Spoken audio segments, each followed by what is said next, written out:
Hey guys, কি খবৰ আপোনালোকৰ আশা কৰিছো খবৰ নিশ্চয় ভাল স্বাগতম জনালো মোৰ নতুন এটা কেক ডেকোৰেশনৰ ভিডিও লৈ এটো অৰ্ডাৰ আছিল মোৰ 2 পাউণ্ডৰ অৰ্ডাৰ যেটো মই 2 ষ্টেপত বনাইছিলো প্ৰথম লেয়াৰটো মই ক্ৰাম কোট কৰি ললো বাটাৰ স্কচ ফ্লেভাৰ দি আৰু মই এনেদৰে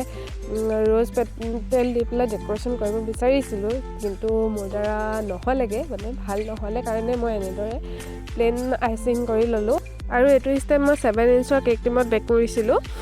ওপৰটো মই ওপৰৰ ষ্টেপটো মই 4.5 ইঞ্চত বেক কৰিছিলো আৰু এনেদৰে এতিয়া মই ওপৰৰ ষ্টেপটো অকমান ডাৰ্ক কালাৰ লৈ পেলাই তলৰ লেয়াৰটোত অকমান ডাৰ্ক কালাৰ লৈ পেলাই আইচিং কৰি লৈছো একদম সিম্পল কে আৰু এটো আছিল মোৰ চকলেট ফ্লেভাৰত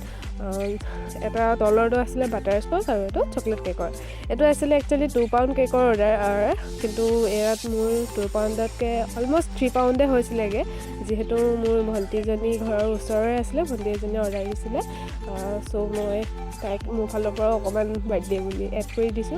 আৰু ওপৰত মই এনেদৰে ষ্টেপটো ৰখাৰ পাছত এটা ষ্ট্ৰ প্লাষ্টিকৰ ষ্ট্ৰ দি কিনে ভৰাই দিছো যাতে কেকটো হিলি নাযায় আৰু এটা বাস্কেট নজেল লৈ ওপৰটো মই এনেদৰে সিম্পল কে ডেকোৰেশন কৰিছো আৰু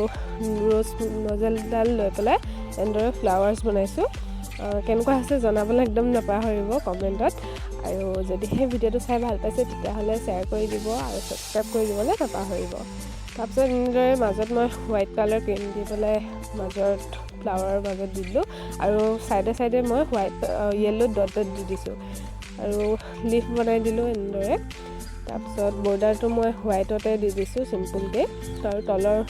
তলৰ লেয়াৰটোত মই পিংক কালাৰ মানে যেটো ওপৰৰ ষ্টেপটোৰ সেট আছে হেতু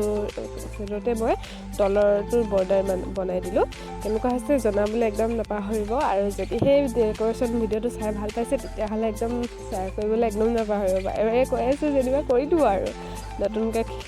শিকা নাই মই ঘৰতে শিকি বনাইছো আৰু ওপৰৰ পৰা এনেদৰে স্প্ৰিংকলছ দি দিলো আৰু তলত তাই দামটো দিলো ৰূপামণি এইটোৱে আছিল আজিৰ ভিডিও যদি এই ভিডিওটো চাই ভাল পালে তেতিয়া হলে কি কৰিব লাগে আপোনালোকে জানেই আজিলৈ পুনৰবাৰ লগ পাম নতুন এটা ভিডিওৰ সৈতে bye bye thanks for watching